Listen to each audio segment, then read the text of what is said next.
আজকে আমার আবেগ থেকে, আমার অনুভূতি থেকে আমার নেত্রী এবং আমার নেতার কবর দেওয়ার করার জন্য আমার মন চাইছে। সেগুলো আমি সকালে ঘুম থেকে উঠেই এটাই প্রথম এরাদা করেছি এবং এখানে চলে আসছি।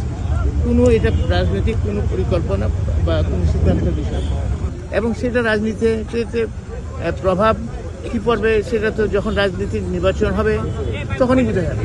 অ্যাডভান্স কথা বলার কোনো সুযোগ তো নাই। আর দ্বিতীয়ত হচ্ছে আমি এটুকু বুঝি আমাদের নেত্রী ওনার সাথে আমি অত্যন্ত ঘনিষ্ঠভাবে কাজ করে আল্লাহ পাক আমাকে সুযোগ দিয়েছিলেন।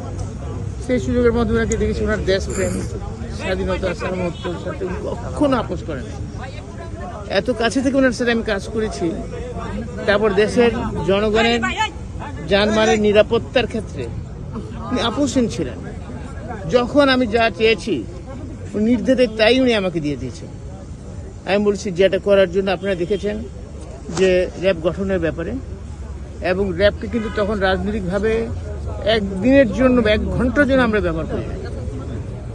1 ঘন্টার জন্য আমরা ব্যবহার করি, কেউ বলতে পারবেন না, আপনারা প্রমাণ দেখাতে পারবেন না। এবং উনি সেই সুযোগটা দিয়েছিলেন। সেখানে যদি বিএনপির কোনো নেতাকর্মীরা থাকতো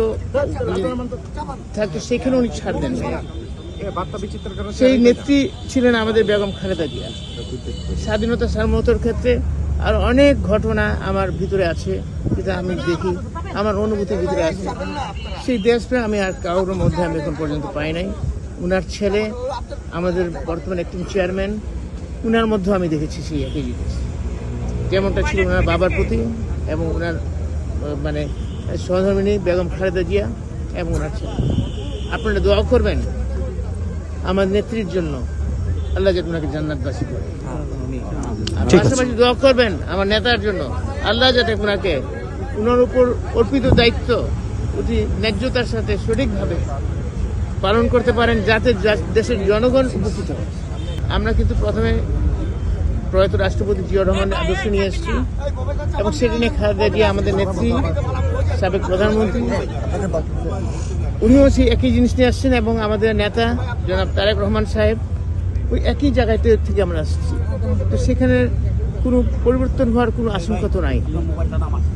আমাদের মুখ্য লক্ষ্য হচ্ছে আমাদের নেতা বলছেন ওনার একটা প্ল্যান আছে, প্ল্যানের মধ্যে 2টা অংশ উনি কিন্তু ইতিমধ্যেই বলেছেন। একটা হচ্ছে দেশের মধ্যে আইন শৃঙ্খলা পরিস্থিতি উন্নয়ন করা, দুর্নীতি নিরসন করা।